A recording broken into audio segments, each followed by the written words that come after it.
Hey, I'm Stephanie, and it's time for a Partners in Cream update.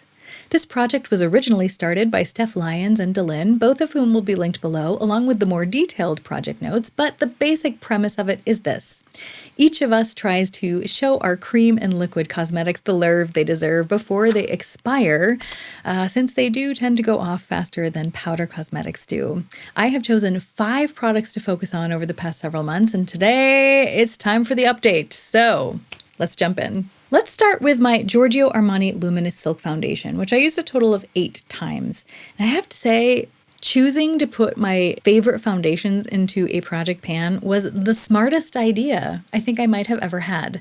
Because do you know how long I was just saving my fancy foundations? I know I say this over and over again, but I am so happy that I'm now finally using all of my favorite things instead of just waiting for them to expire in the drawer. So very glad that I've had this in here, but the reason I didn't wear it so often is because it's now too light for my skin. It's summer, and although I might not appear very tan, I am. So this is now too light for me.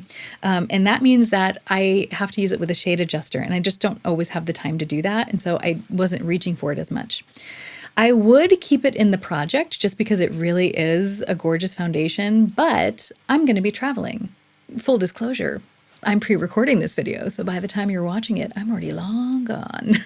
So I don't want to bring a foundation and then a separate shade adjuster with me. So I decided I would simply change foundation. So I'm switching over to this Estee Lauder Double Wear Stay in Place makeup, and I have it in the shade Buff, because that's what I am.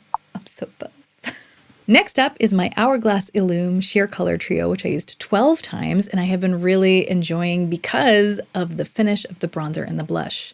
That soft matte, luminous matte, blurring matte, I'm not sure what they're calling it these days, but the finish is really helping this greasy girl out in the heat because I feel like it saves my face from melting off. So it's a very nice cream formula for someone like me to have in the summer. I'm still not completely sold on that highlight.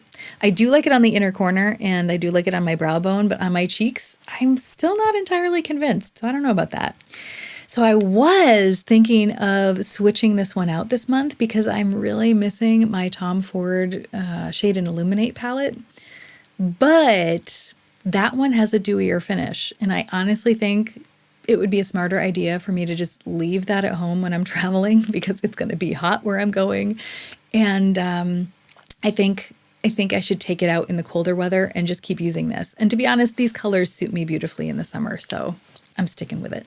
Item number 3 is the Laura Mercier Caviar Stick in the shade Amethyst, which I only used 8 times. And I say only because I would have loved to use it more, but the tip of it kind of broke off. I did manage to press it back into place, but it's not super secure.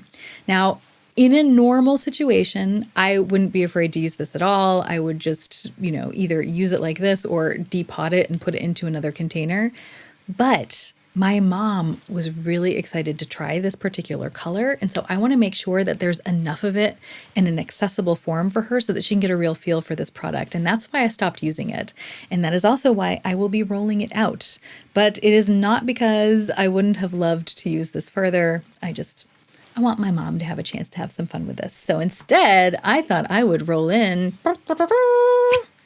my Rowan 75 Degrees Warm palette. This palette has not been getting the lerv it deserves, and so I thought this would be the perfect opportunity to roll it in, especially because it's such a fun palette to travel with. Now we come to the lippies, and we will begin with my Givenchy Le Rouge Sheer Velvet Lipstick, which I used a total of 11 times. I still adore the formula of this, but I think I finally made a breakthrough when it came to the color. I think I might have overcome my fear of pink lipsticks.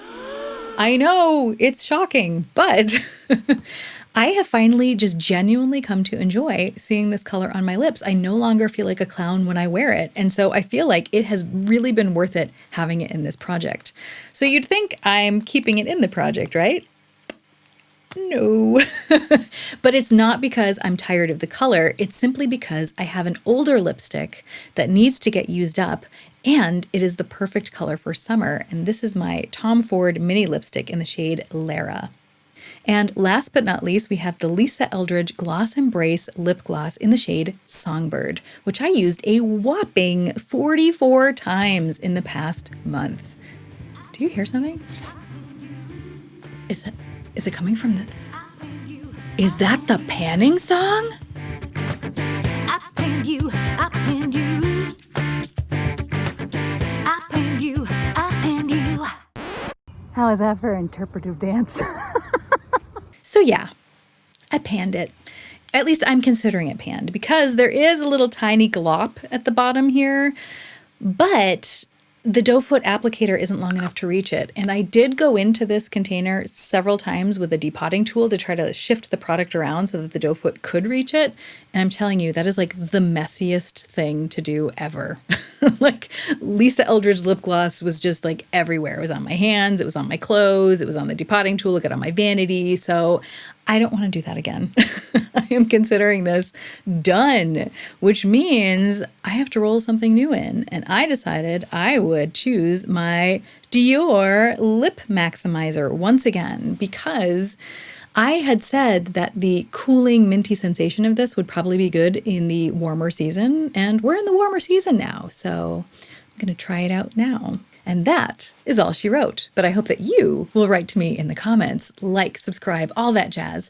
But even if you don't, I hope you have a wonderful week and that we can all remember that even stumbling can be a form of moving forward. So let's stumble in style.